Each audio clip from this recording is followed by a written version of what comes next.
he implied, you tell me if I got this wrong, he implied that in the modern era, you need to be $10 billion to go public. Yeah. Market cap. Yes. Which, if it's 10 billion or bust, that's a bitch, man.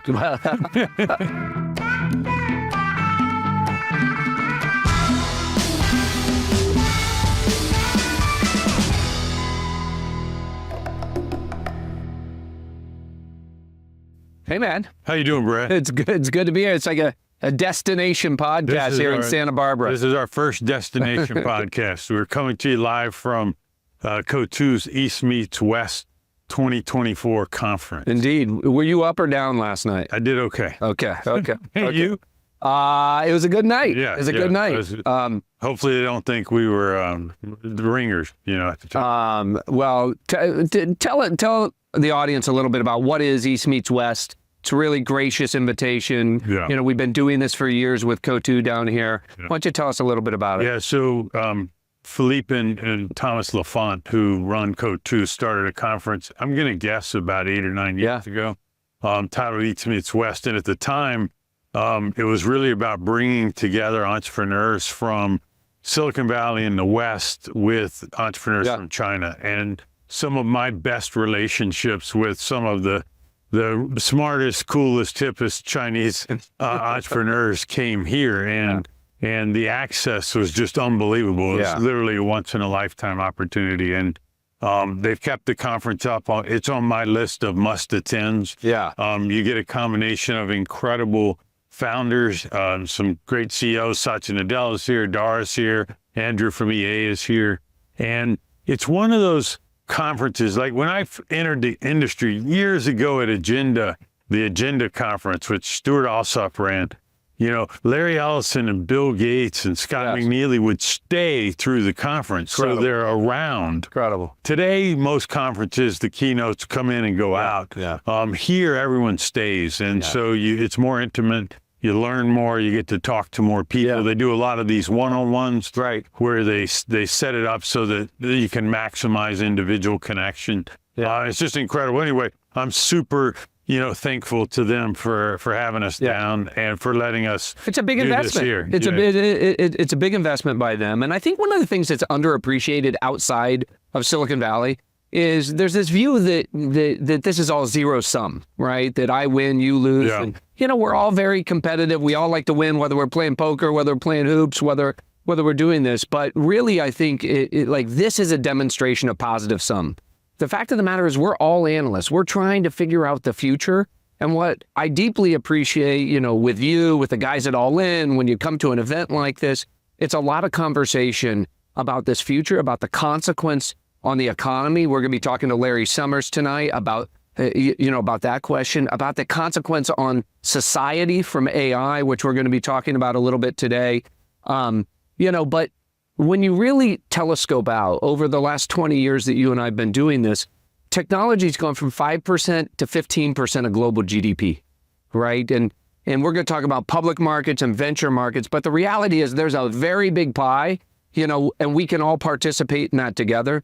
And so, to me, this is a reflection. I see a lot of old friends. This place is full of GPs. It's full of venture capitalists. A lot of people would think of Altimeter as a competitor to Coatue. Right. But the fact of the matter is you and I collaborate with them on a ton of stuff. Yeah.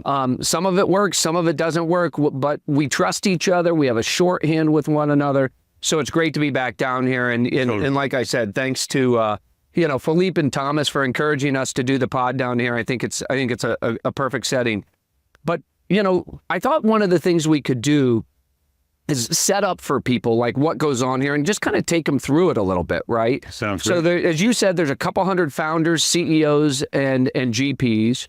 The first morning, which was this morning, we always telescope out, and Phillipe kind of takes us through, the view of the public markets, if you will.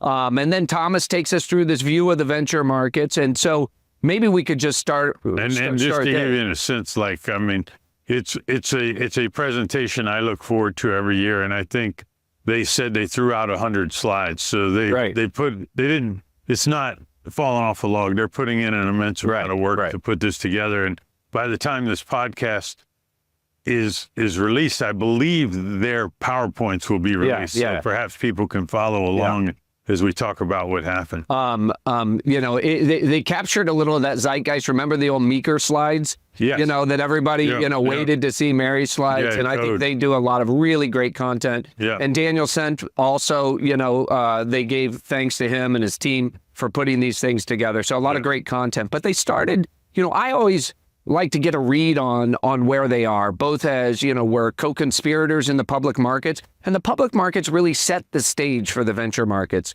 And he said, his first slide, he put up this slide, he said, 2 big questions in 2024. Number 1, are we in an AI bubble in the public markets? And then number 2, we talked about last week, is software dead? Okay. And what was interesting is we do these live polls. So I don't know, there may be 100, 150 seats out here. We do these live polls. They flashed up the poll we did this time last year. And this time last year, 56% of people here said we're in an AI bubble in the public markets. Remember, NVIDIA had gone from $120 a share, maybe at that time, to $250 a share. And people were already saying we're in a bubble. Right. Now, since then, NVIDIA is up 200%, okay? And I was watching CNBC this morning. So far this year, NVIDIA is responsible for 5% of the S&P 500 returns. The other Mag 6 are responsible for 5%. And then the other 493 companies in the S&P 500 are responsible for 4% of the 14% year-to-date returns.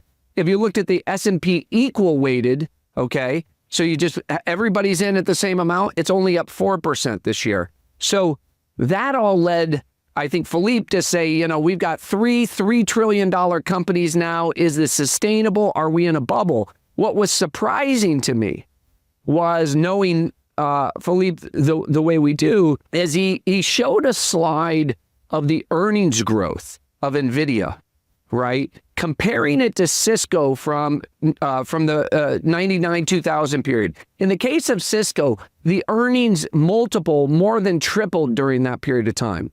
But in this case, because of the earnings growth of NVIDIA, the earnings multiple has been flat despite the fact that the stock is up nearly 10x. So he seemed to suggest, Bill, that we're not in an AI bubble. In fact, he showed an S-curve saying Coatue's view is that it's going to be even bigger than people currently think. Was that convincing to you? Because I know you've been a voice of pragmatism on this issue. Certainly at the end of his presentation, it was hard not to believe. I felt a little bit like I was at church. And he went on to say, I believe that, and I think they were somewhat liberal in tagging AI companies, but they said AI companies were responsible for 90% of the gains in the public markets. I think they're including some energy stocks that have traded up as a result of this. But he pointed out that if you go to the past and start to notice 1 to 3 companies just materially blowing out numbers above everyone's estimates over several quarters, right? There may be something happening that you should pay attention to, right? Which is, a valid argument, right? And listen, I love the self-deprecating nature. He says in 2022, right? It was all about macro. What's happening with inflation? What's happening with interest rates, right? Macro dominated 2022. We get ChatGPT at the end of 22, okay? And we enter 2023. And so you have this post-traumatic stress. And he's saying that post-traumatic stress kept a lot of people out of the market, despite all of our suspicion that this was an important phase shift. 2023, you have this liftoff. And what has happened is as more cards got turned over, by the end of the presentation, he said macro is shifted to the backseat. Right, that now he's kind of in the camp. Which I found a huge relief because, I don't like talking about. So, macro shifted to the backseat, from his perspective, that we're kind of headed toward this no landing, soft landing, that maybe inflation really was an anomaly of the COVID period.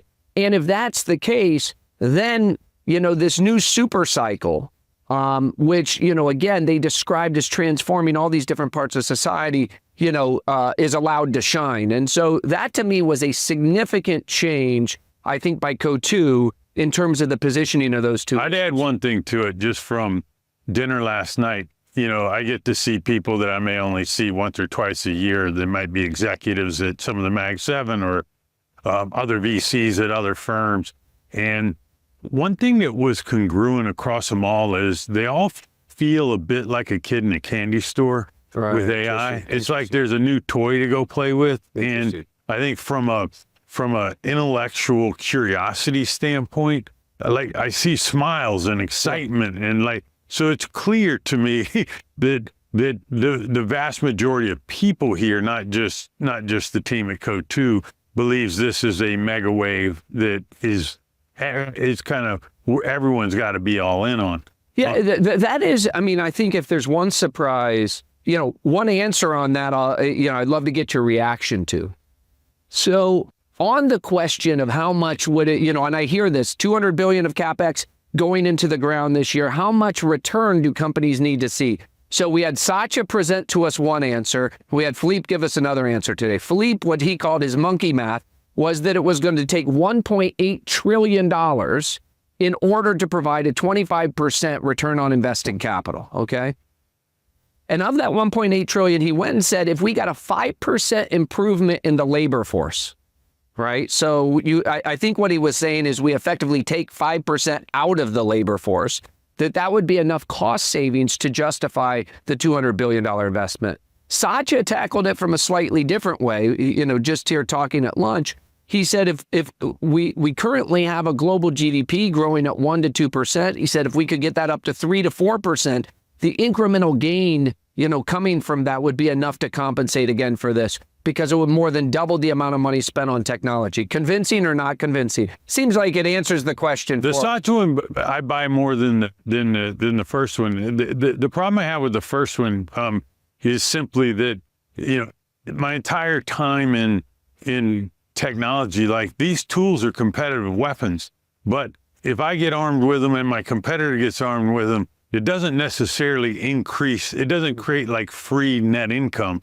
You might die if you don't do it, but you got to keep, it's the Red Queen effect. Yes. You got to keep running just to keep up. Yes. So capitalism ultimately competes away margins. Yeah. Right? Down at the level. Right. Of benefits humans. Yeah. That's why I buy the GDP argument better. Right. But anyway, look, the other thing that I would say that reinforces the super cycle is now that all the VCs are convinced and all the big tech companies are convinced, they're all plowing money into LLM research. Now, LLM might not be the best tool for every problem, but we're going to find out. We're sure going to find out all edge cases possible. Yes, because they're going to stack stuff on top of it. They're going to prop it up. Yes. We're going to go try. I should include the CIOs. I think all the CIOs are doing this.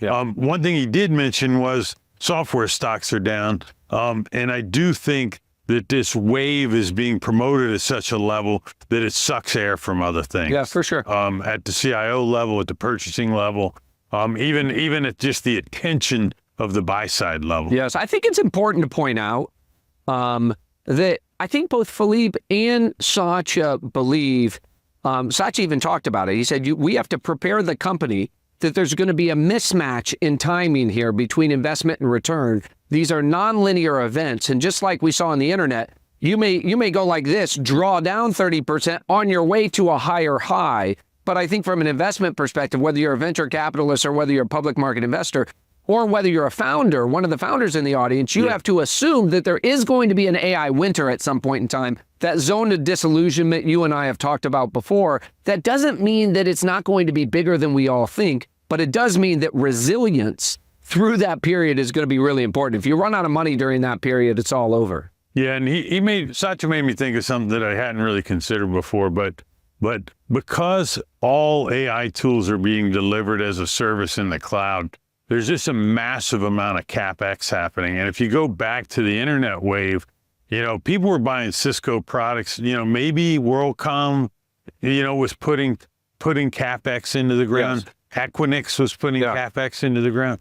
But it wasn't like Microsoft or Netscape or whoever, the Yahoo. They weren't really plowing this into the ground. And I think the risk of the type of things that could happen with a reset are higher when you're putting all this into the ground. And Satya very quickly said this is a supply-driven wave, and I think up to date that is true. Yeah. We're building ahead of demand. For sure. A lot of the startups and CIOs qualify the current AI work as experimental. Right. Not all of it. Right. So, I mean, the coding stuff, we've been through this. Like, Yes. there's a lot of it that's Yes. real, but some of it's still experimental. So if there were any hesitancy or whatever, or if we get this, if we build too much CapEx or whatever, it could be, there could be cost. Back to the GDP thing, I thought it was really interesting. Satya, said, think about how a global company had to do, simply had to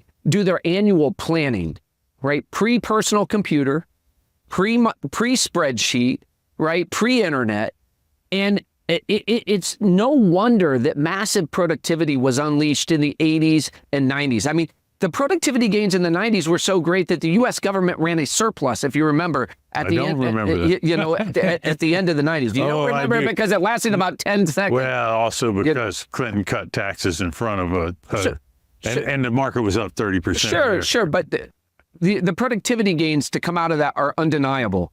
And I think there's reason to believe that the productivity gains we're going to see here are at least as big. I think that's what these folks, who are making these investments believe. But it was interesting that Satya said, here we are, I'm a software business and I'm investing more in CapEx than industrial companies. And he spent a lot of time talking about what it meant to be a lean operator when you're investing at that level of CapEx. $50 billion a year, I think. Right. Yeah, that's a lot. One other thing that Phillipe said that really caught my eye, and maybe he was trying to be provocative, but he implied, you tell me if I got this wrong, he implied that in the modern era, you need to be $10 billion to go public. Yeah. Market cap. Yes. Which, if it's 10 billion or bust, that's a bitch, man. Well, so let's dig into that. I mean, we went through the public market stuff. I think the punchline at the end of it was the market's up a lot in 23 and 24.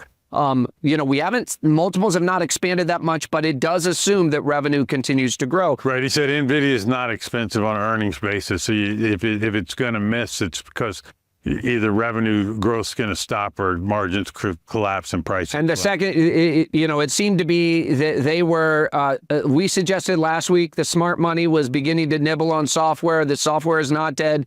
He seemed to suggest it's just the last thing to benefit from AI.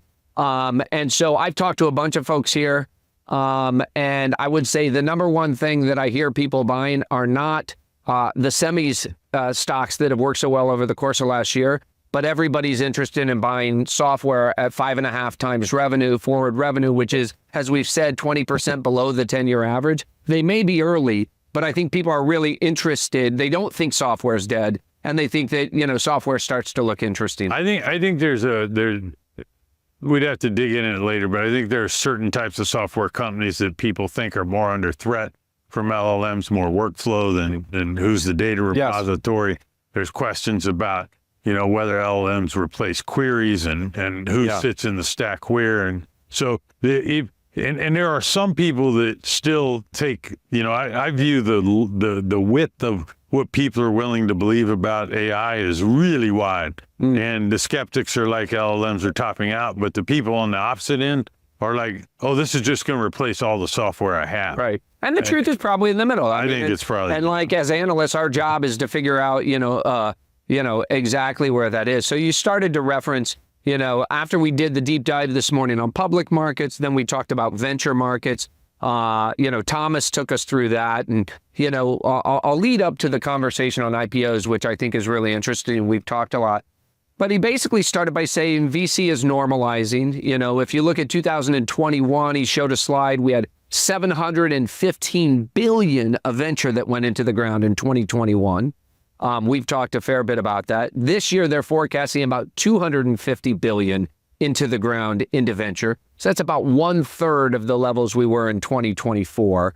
However, I think venture, as they measure it, has become to mean non-PE private investment. Correct. I think it's all technology investing that's not public and that's not private equity. Yeah. And then they looked at the cul-de-sac of AI.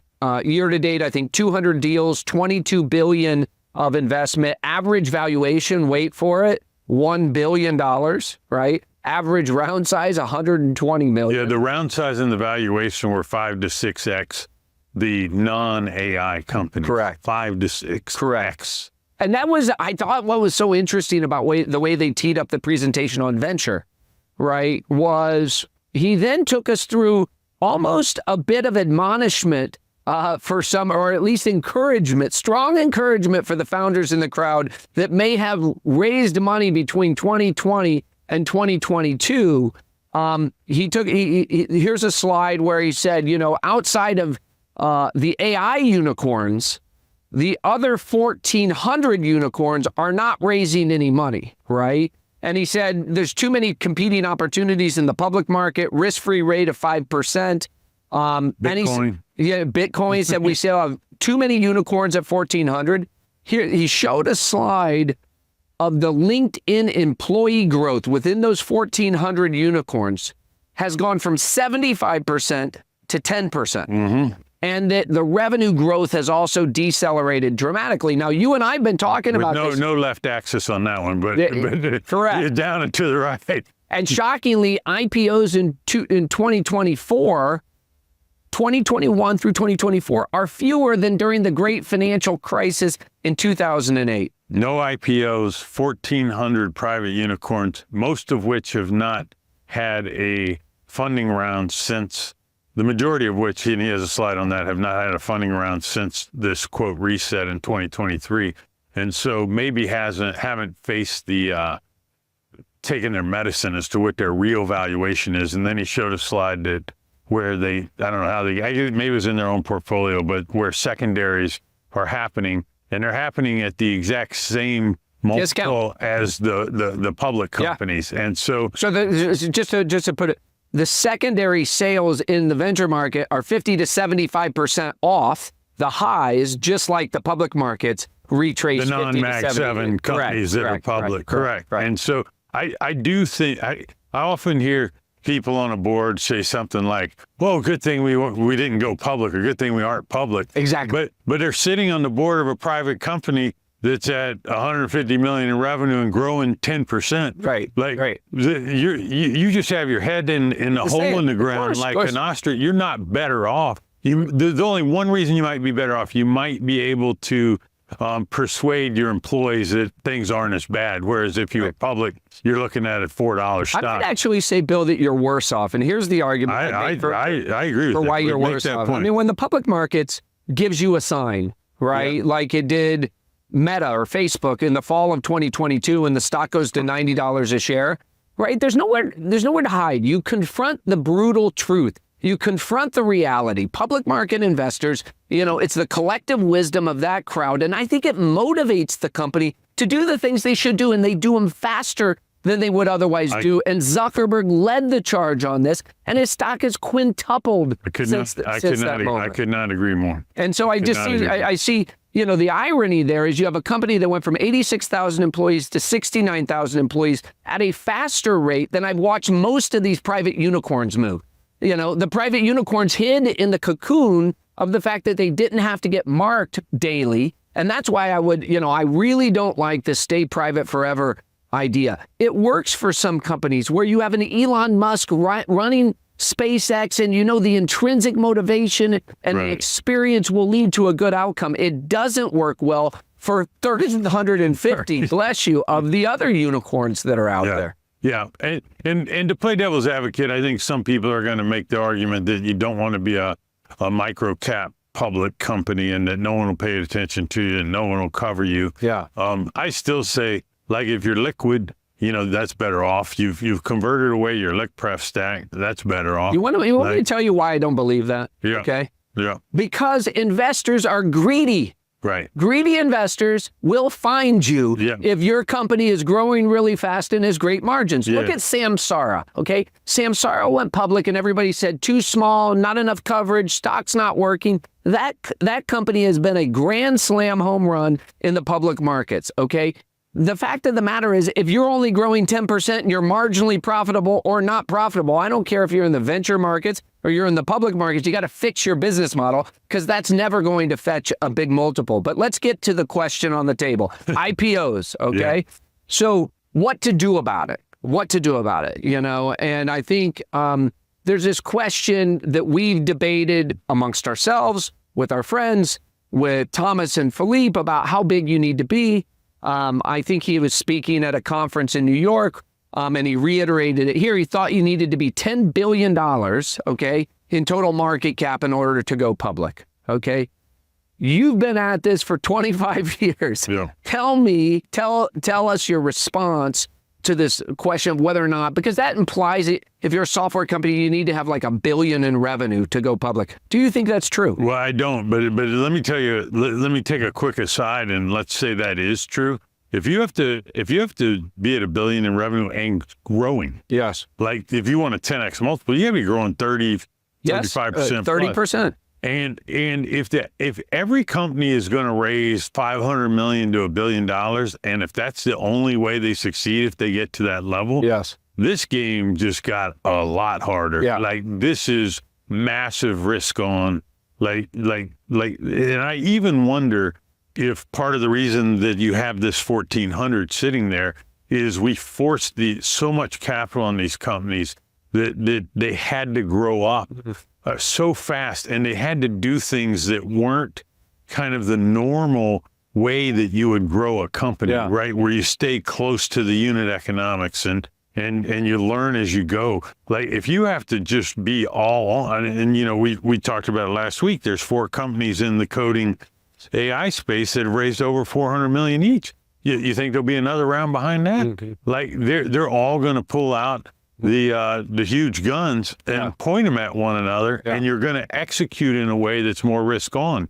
And so if that's the new world order, it's a form of capital competition and gamesmanship that is much different from classic venture capital. I hope it's not true, but if it is, this is a different game. Yeah, I mean, listen, it's like heavyweight fighting. I think it's a good provocation. Thomas presented other paths to liquidity, M&A, PE partnerships. He put up on the screen.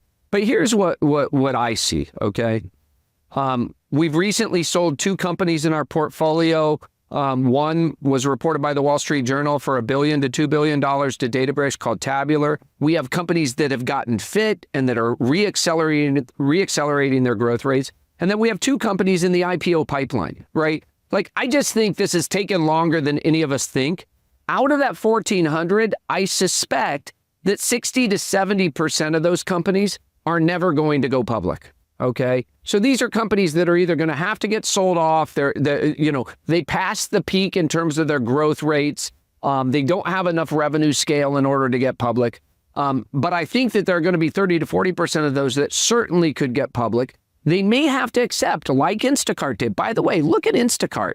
They accepted a big down round from their last private round. They went public. The stock traded down, didn't trade that well. And I think the stock is up well over 50% now because they've executed in the public markets. And so I can't reinforce enough. Amazon, since they went public, I think they've had 4 periods where they were down over 60%. I understand. And so... And a company I mentioned from the previous wave, Equinix, went from 200 down to 2, and today is at 778 and an $80 billion market cap. So it can happen. I thought we would see way more IPOs. I thought people would come public to kind of cleanse their cap chart and wipe out the lick prep. Maybe we still will. I would encourage the regulators to do anything they can to make sure we don't have a systematic problem that's causing being public to be too expensive. Yeah. And I know that the reality we talked about on the last podcast, if that comes to be true, where just way fewer companies go public and all the growth is in the private markets, that the Gensler types are going to come out and say that's bad for the retail investor and they're going to want to fix it. I hope the way they try and fix it is to look through the cost of being public, all the cost of being public, and say, what can we do as regulators to improve that situation? That's what I hope. The second thing I would like to do on this podcast, assuming that we have a really good set of listeners out there, if there is a banker out there that thinks like the Four Horsemen did, who says, I don't need you to be 10 billion to go public. I would love to take you public at 100 million in revenue. Come see me, call me. I will connect you to companies. I will promote you. We need someone willing to do that. I get the sense that the three big guys, JP Morgan, and Goldman, just aren't that interested, you know? And so I think, I do think some percentage of the 1,400 should go public. And I don't think that waiting is helping them at all. And so I'd love to help find the people that can be their stewards. Let me crystallize a question for you, okay? So it was rumored last week that OpenAI is run rating $3.5–4 billion in revenue, which is, you and I, it's extraordinary, right? And I think it's pretty evenly split between a consumer business and an enterprise business. I think that's even more extraordinary. I have some potential data on that. Okay. And on top of that, I think that team, right through the teeth of so much noise in the market, right, like has withstood incredible turbulence. They have. To execute the way they have. True. Okay. Like faster than any other company I've ever seen, delivering great products in the market, right? They have Greg Brockman in the basement churning out product no matter what happens in that business. They have the big announcement at WWDC at Apple last week, which I think was, you know, another master class in deal making and brand building by Sam and team. Okay. So you got $4 billion in revenue. You're growing well over 100% a year. You just marked it up a little bit. Okay, $3.5 billion, whatever you want to call it.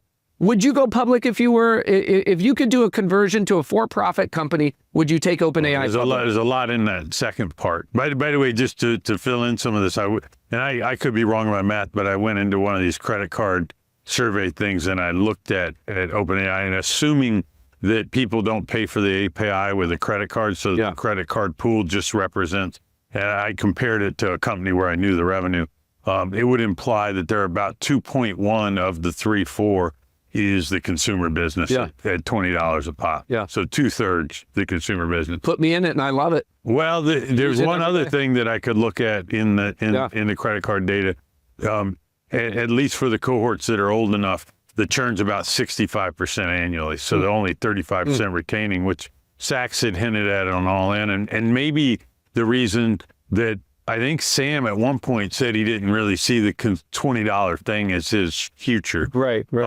But would I encourage him to go public? Well, they just hired a very reputable CFO, so maybe they're thinking about it. The reason I think they would do it is if they first of all, they're very good at self-promotion and they're very good at promoting the company. Yeah. They're very good at enterprise sales. They've convinced Apple, but many, many others. Yeah.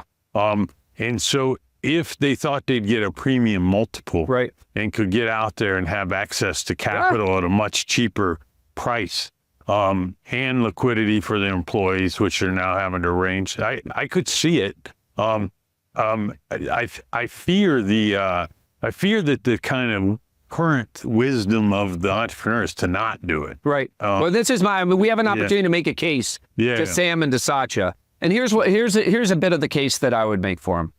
Number one, I think this is, when you build AI, I think it's going to be about trust and safety.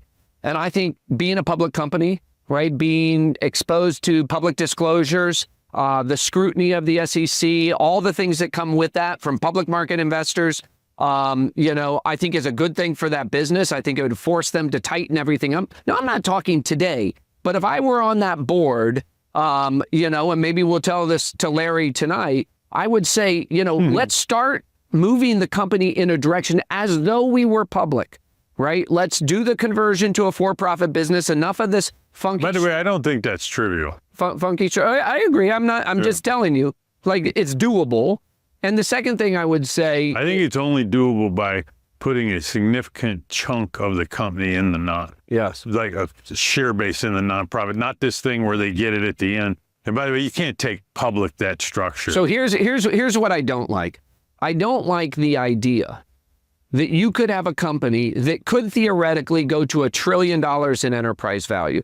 could theoretically develop AGI, and a retail investor never has a shot to invest in that company. I just don't think that's good for the structure of our markets. I think it's better for the company. I think it's better for the markets. And frankly, I think it solves one of Microsoft's problems as well. And we've seen all of the corporate, some of the chaos around this business. I actually think it would be good for Sam and Greg and Brad and team, right, to do that. Now, of course, you got to put it on a path. It probably takes a couple of years to get there. But I mean, to me, that is the iconic question. If $4 billion isn't enough, Bill, with a $90 billion private market valuation, then what is? And I just don't think it's going to be looked on that well. If all of a sudden all the best companies in the world, right, are only available to the folks at this conference and not available to. And they may want to do acquisitions, and getting the cap chart in a more traditional state would make that easier, public or private. So maybe we'll see that happen. I do think that the thing that may help us unlock this IPO problem, if you will, is a couple of AI companies going out. Yeah. So and maybe that will even make it easier on the others, just so that we start to prime the pump a little bit. So I think you'll start to hear chatter on who are going to be the first, AI first companies to go public. There's rumors out there about CoreWeave. There's articles about Cerebras. So it'll be interesting to see. I think it'll be very helpful for the ecosystem to get a couple of those under our belt. Well, there's talk that Mr. Laffont himself, would you like to join us? Just come on up here and join us for a minute. We're live right now. Phillipe, we're just talking. First, thank you. Yeah. This is, one of our favorite, if not our favorite, conference in the investing business. And what I said to start is, you are positive sum. You have all the folks that most people would think of as your competitors. You invite them here. You collaborate. You build partnership. I'm thinking about changing my mind. So we were just talking about the $10 billion to IPO, right? Which implies something around $1 billion in revenue to go public, right? Like what? And I was saying I would encourage OpenAI to go public today, right? We think more. I think, and Bill agrees, more of these companies should go public. We think they can go public smaller. We understand if you're a micro cap and you don't have great margins and you're not growing fast, you can't go public. But aren't there a lot of companies that could be public today? Yeah, if you look at some of the big unicorns, they could definitely go public. But I think there's two criteria. One is, can you get to $1 billion of revenue? Yes. OpenAI would be check the box. But the second one is, do you have a sort of a break even or a path to break even? And the only thing, I don't know the specifics of OpenAI is, but what if you had $1 billion in revenue, but like an enormous cash burn? Yeah. And Barry, that cash burn is really smart. It helps them consolidate as the clear number one. But will the public markets be scared if the cash burn is disproportionate? But the private markets, the investors, they know that there's a bit of a winner take all and they might be more patient. Now that's just on OpenAI. SpaceX, amazing company. Yeah. It's a sort of quasi public, but why don't you give retail investors a chance to invest in SpaceX? They should have that right. There's a lot of it might happen. If you're right about the billion, though, like if you have to have $1 billion in revenue and be growing, right? You got to be at 30% growth, 25. Like if that's the hurdle rate, then how many VC companies are ever going to make it to that level? Like that'd be my question. Listen, I was speaking to your former colleague Eric at Benchmark, and he's like, "This is a problem for the venture business. Yeah. This is a problem for our portfolio. There's going to be less exits and bigger exits. So it's going to make the business that much more risky. And do we need to adapt in ways that maybe you have to reinvest behind your best companies because there's not going to be as many of them? Do you need to provide companies the ability to win in other ways? What's weird to me is that the government, by trying to protect small companies and not allowing big companies to buy small companies so big companies get bigger, I think it's got the reverse effect, where now small companies have one less chance of winning, and thus the public market is even less willing to hold a small company because it's less willing that it gets bought. Right. And so why bother with small companies when you can just own big guys, I love you, and I hope you reinvite me on this amazing podcast. But I'm going to go interview with some other people. Thank you, Phillipe. Thank you, brother. That's great. That was good timing. I mean, by the way, he's also just one of a kind human. I agree with that. You know, and so it's fun to see him. I'm glad he jumped in here. You know, Bill, I think it's one of the things he was talking about got me thinking about something. You know, boards of directors, they have influence over whether these companies go public, okay? And it starts early, in the boardroom about setting the conditions and building the company in a way it's built to go public. And I think one of the problems, here we talk about it reflexively. I think we're going to look back at this. I happen to be more optimistic on this. I think we're going to look at this period. It's going to be a byproduct of the age of excess. This is going to be like all these companies raised too much money at too high a valuation during the ZERP period, and therefore they couldn't go public. And frankly, too many boards bought into this stay private forever business. I think there is a whole new category of company coming that I hope that you lead the charge, I lead the charge, and they lead the charge.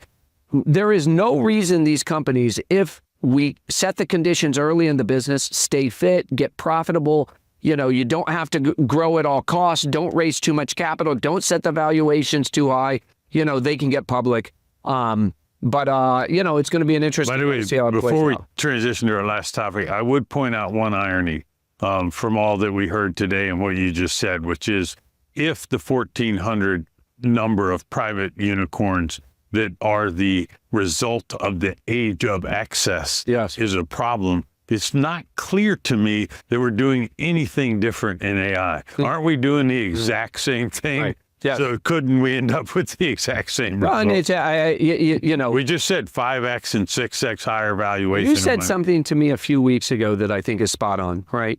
I think 15 years ago, not a lot of people talked about the power law, right? Maybe there was a small cadre, a small membership, on Sand Hill Road that talked about power law. But today, everybody knows about power law distributions and venture returns, right? And so if there is any sniff that a company in AI land is going to be the winner, they get $400 million. The amount of capital that chases it. So, I think that's an interesting question. I think it's very difficult for founders to resist the urge to take the money. I think it's very difficult for founders to resist the urge to take the highest valuation. I encourage them to reverse engineer from the outcome, the liquidity outcome they hope to achieve. If you take a lot of money at a valuation well over $1 billion, the probability of you getting sold or you getting public is just a lot harder. That's just the truth. Before we move off of the venture section, one of the things I love is there are a bunch of founders running around here. You and I, met with one or two of them earlier, and just a few of the anecdotes that I'm seeing and that I'm hearing. I spent some time with Scott Wu. I'm an angel investor in Cognition. And, Scott is building, Satya referenced him while on stage, says, Copilot is building effectively autocomplete, allowing engineers to become more productive. Cognition is building engineers. And I asked Scott, I said, how many employees do you have? Because I think he has tens of thousands of enterprise customers already. And he said 18. I said, how do you do all this work with only 18 people? He said, we have 100 Devons. We have 100 agentic engineers that are helping us write code. That's a theme I've heard from Glean, I heard from Distill, I heard from Cognition, this idea that we're going to have, and Satya referenced it, a workforce of people, right, in the not so distant future that are going to be able to take these multi-step functions, go build me a website, right? No longer just complete a line of code, but complete an entire task. We were just with, our friend from Glean, and who's building a great enterprise search product. But, you don't have to squint that hard to think that that could be your enterprise assistant, right? That could go perform tasks on your behalf. So put me in the camp. Again, I don't know the time series, but I do think that we're on a path toward human replacement, not just augmentation. Now, I think those folks in this period of dislocation will get consumed in other tasks. So I don't think this is a net negative for society, but I do think you'll have dislocation before you necessarily have that growth on the other side. I'll just say one thing real quick, which I gave a speech 20 years ago or so about how we evolve with our tools. Yeah. And you wouldn't try and, run a high production farm without a tractor. You wouldn't do it with a plow and an oxen. And that just always has been true in our society. And so if you are a programmer who's worried about this, the best thing you can do is run at it. Like go hang out, Yes. play with cognition, get into GitHub Copilot like that and learn. Satya said that the ordering of the workflow of writing code is changing as a result of this. You won't know that unless you're in it. 100%. 100%. And a lot of the talk here is not just about who the winners are, it's who the losers are, right? The losers in the public market, companies that are slow. Think about if you were a company slow to adopt the internet in 2000, if you were a retail enterprise, you said, I don't need an e-commerce capability. Right. That was a very bad decision. I think in 2024, if you're any company and you say, I'm going to be, I don't need to do all this AI stuff. You need to be there, even if you choose not to adopt it, because I think failure to learn how to reinvent your business. I don't think you have to worry about this. I think most of them are there. They're on it. They're on it. Well, another topic I think that, we've talked about on this pod, we had some developments on this week. And I wanted to dig deeper in, and this is to the shareholder vote as it pertains to Tesla. So we know now that Elon has won the vote for a second time. Retail investors, I think, voted 90-10 in favor. Institutional investors, something like 70-30 in favor. And even the passive ETF Vanguard voted in favor of the package, okay? But there was a big reveal here this week. I think some tectonic plates started moving on something that you and I have identified as an issue for a long time, and it relates to ISS, Institutional Shareholder Services, and Glass Lewis. So both of those organizations recommended a no vote or a vote against the shareholder package, okay? Now, that in and of itself is not that unusual, although I don't think it made sense because it was clearly in the best interest of shareholders, right? Stock would go up. It did go up. Right. The vote. And, so I started looking in again, and I know you and I started talking about the background of ISS. And just as a reminder, ISS was founded in 1985, and the mission of the company was to provide advisory services to institutional investors, supposedly to do research and governance on their performance and to help shareholders make informed decisions as to what would maximize their own value in the business. And while all this sounds benign enough, many of us have argued over the years that ISS veered off course, right? And this started becoming kind of this cudgel to coerce board behavior into ways that they deemed, right, in maybe societal best interest or in their perceived best interest, as opposed to the corporate best interest. You and I have both served on boards where board members have said, well, I can't do this or I can't do that because of ISS. We know some of the best boards in the world, like Netflix, takes it on the chin from ISS all the time because they don't do the things that ISS sanctions as worthy. In fact, this got so bad that at the beginning of 2023, 21 state attorney generals, right, wrote a letter to ISS demanding that they explain, and Glass Lewis, to explain their advocacy objectives, right? So in this instance, I think the fact that Vanguard, right, which is passive, these are not active investors, that they came out and they voted in the opposite direction of Glass Lewis and ISS, I think it laid bare some of the nonsense associated with these recommendations.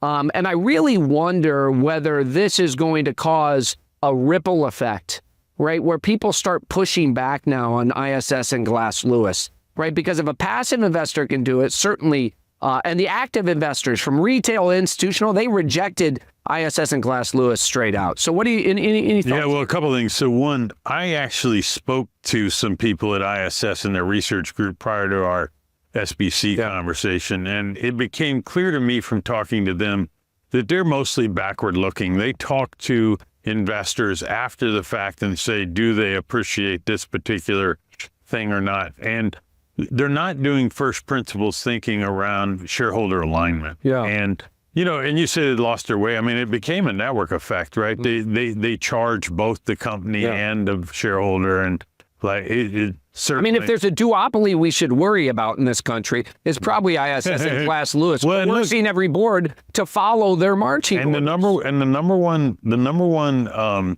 reason I hear, very valid reason for companies to have super voting, is so they don't get held up by these companies in their attempt to do the right thing and implement a compensation package that is aligned with shareholders. Correct.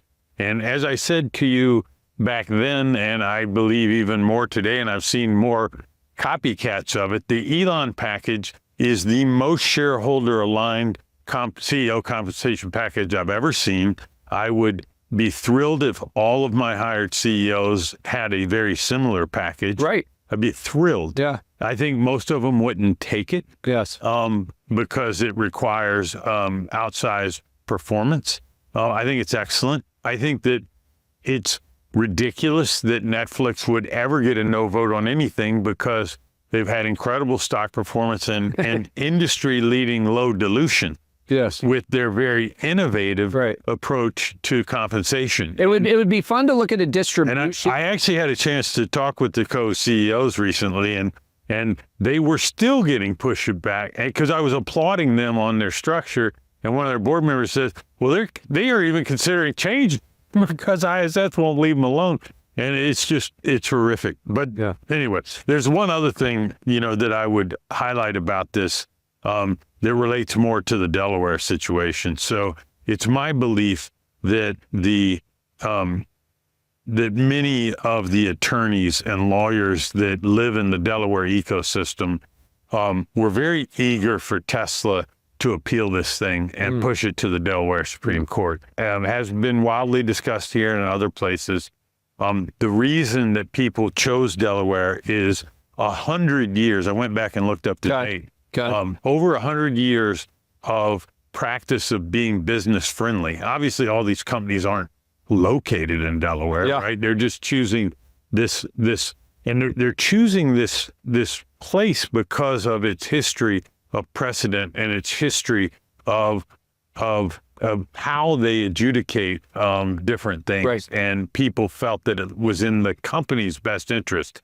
Here today, with the Tesla situation, we have a company whose stock performed incredibly well and was brought to heel by a lawyer and a law firm with a contingent, derivative lawsuit.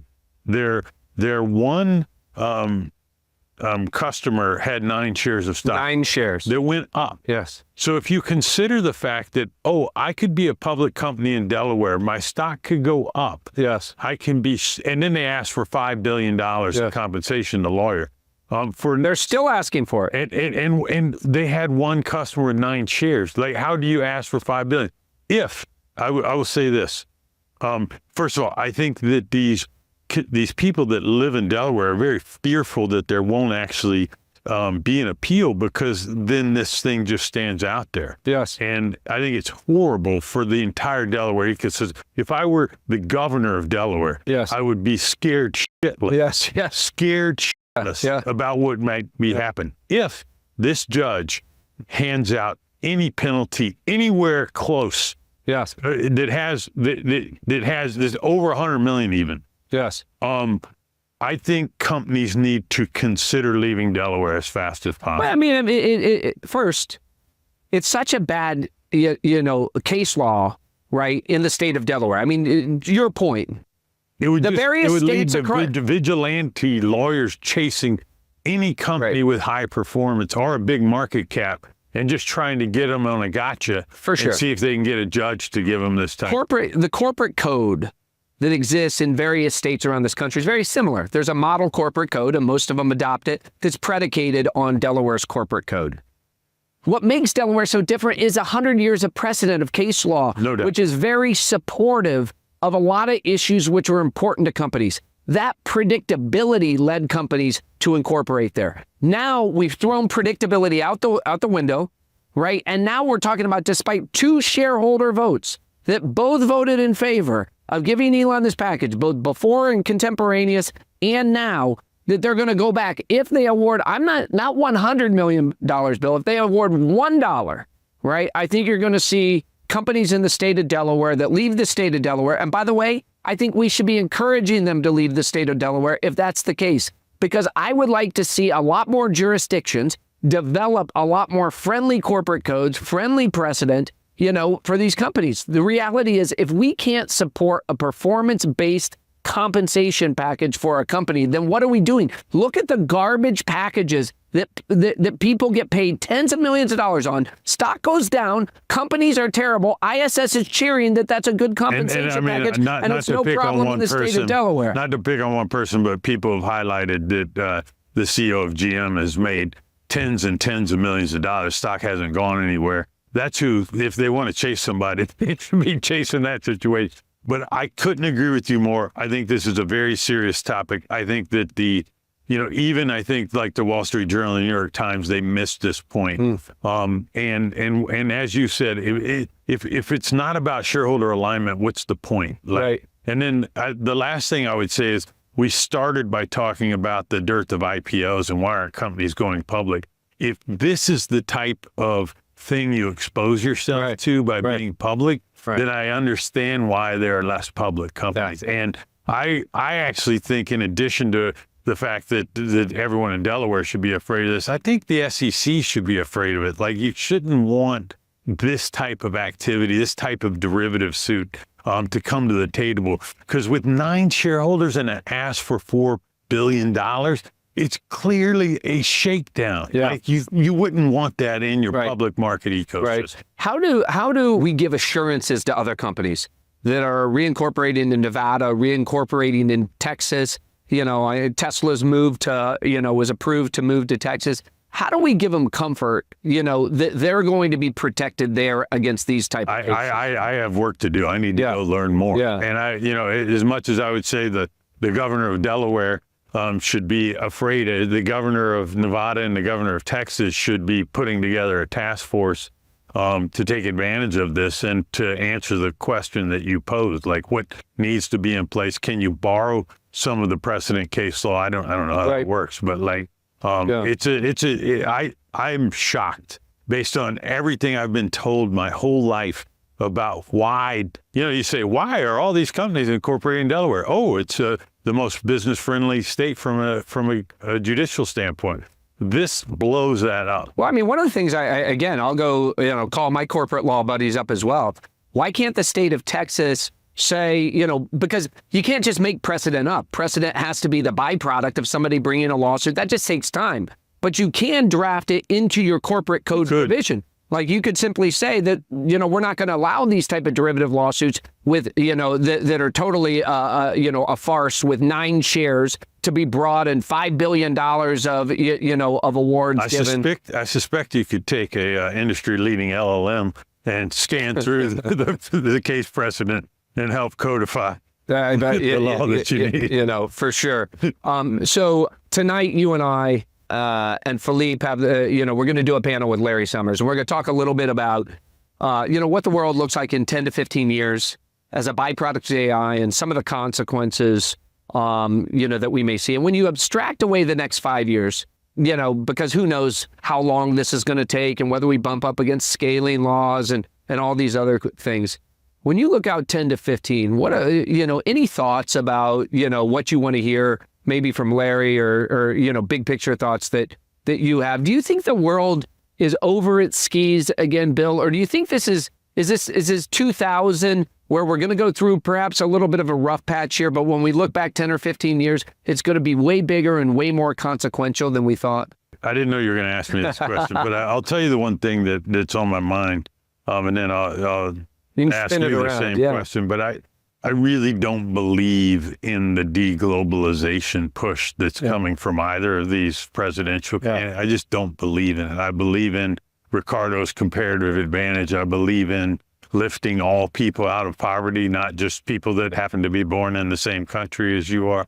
And that happens through globalization. And I just think more people are, like, the most people that are ever been made better off by one person was in China when Deng Xiaoping brought 500 million people out of poverty. And that happened by introducing capitalism. And I just hope we can find a way to stop vilifying China and to stop thinking that you're going to re-onshore a whole bunch of manufacturing. I don't think we'll be competitive globally.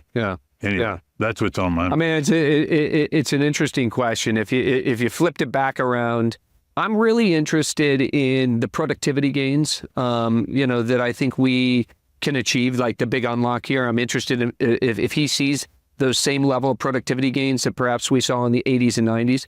I'm really interested in how he thinks about our national competitive advantage, right? Like the United States, if you just look at the performance over the last, the last 10 years, has been a byproduct of a lot of this globalization. But I also see the flywheel spinning. Like you just look around here, we have a system of risk capital that's better than anywhere in the world. We have a system of risk-taking and entrepreneurship that's better than anywhere in the world. The rate of innovation, better than anywhere in the world. And so to me, it also seems let's open up that skilled immigration gap. Yeah, no, I mean, like that's, absolutely one. And I was, not to go, off piece here, but I was talking with, the president of a major, fintech company last night, public company, who was at the business roundtable, with Trump. And he said, they were all shocked. Their jaws were on the ground. Trump walks into the room, starts talking about immigration. And while he says we got an illegal immigrant problem, we gotta tighten the borders. They said it was the first time they ever heard him say, and I gotta solve the problem for everybody in this room, how I get you more talented workers. And he proposed something apparently at the roundtable. He said, anybody who comes here for a 4-year education, completes their degree in the United States, we're gonna give them a green card. I like that. Okay, like if that's true, this is one of our huge issues, right? This is the best place on the planet to start these businesses, because of ecosystems like this. But ultimately, you look at, Elon came here, right? Larry and Sergey, You don't have to sell me. So great to be with you. Yeah, good to see you. I look forward to chatting more tonight, and thanks for having us. Yeah.